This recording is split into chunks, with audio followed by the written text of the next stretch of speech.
शिक्षा हमारी मूल आवश्यकता है। यह हमारे जीवन में बहुत ही अहम भूमिका निभाती है। किसी भी क्षेत्र में कार्य करने के लिए उस क्षेत्र के विषय कार्य में जानकारी होना अनिवार्य है। आज के बच्चे ही कल का भविष्य है। अगर वो पढ़ेंगे तभी तो आगे बढ़ेंगे।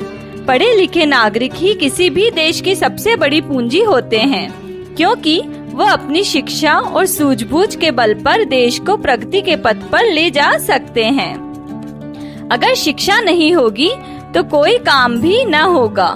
न इलाज के लिए डॉक्टर होंगे, न भविष्य के लिए शिक्षक होंगे, न पायलट, न इंजीनियर होंगे। अगर भविष्य में शिक्षक ही नहीं होंगे तो फिर से लोग अशिक्षित रह जाएंगे और देश पतन के राह पर चला जाएगा। इसलिए शिक्षा सिर्फ अभी के लिए ही नहीं, भविष्य के लिए भी जरूरी है।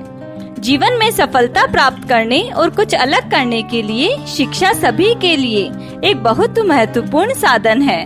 यह हमें जीवन के कठिन समय में चुनौतियों से सामना करने में सहायता करता है। ग्रामीण क्षेत्र में शिक्षा के महत्व को बढ़ावा देने के लिए सरकार द्वारा बहुत से जागरूकता अभियान चलाए जा रहे हैं। यह समाज में सभी व्यक्तियों में समानता की भावना लाती है और देश के विकास और वृद्धि को भी बढ़ावा देती है। आज के समाज में शिक्षा का महत्व काफी बढ़ चुका है। शिक्षा के उपयोग तो अनेक हैं, परंतु उसे नई दिशा देने की आवश्यकता है। शिक्षा इस प्रकार की होनी चाहिए कि एक व्यक्ति अपने परिवेश से परिचित हो सके।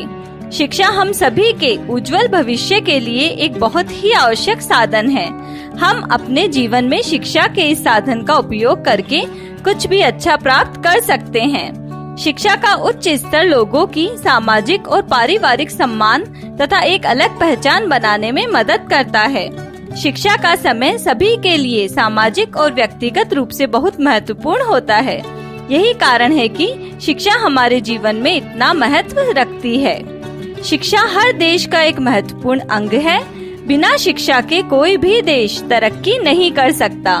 बच्चे देश का भविष्य हैं और उनका शिक्षित होना समाज और देश के लिए बहुत ही जरूरी है। वैसे भी पढ़ेगा इंडिया तभी तो बढ़ेगा इंडिया। और अंत में मैं यही कहना चाहूँगी, अशिक्षित को शिक्षा दो, अज्ञानी को ज्ञान, शिक्षा से ही मिल सकता है मेरा भारत महान। शिक्षा से ही बन सकता है मेरा भारत महान।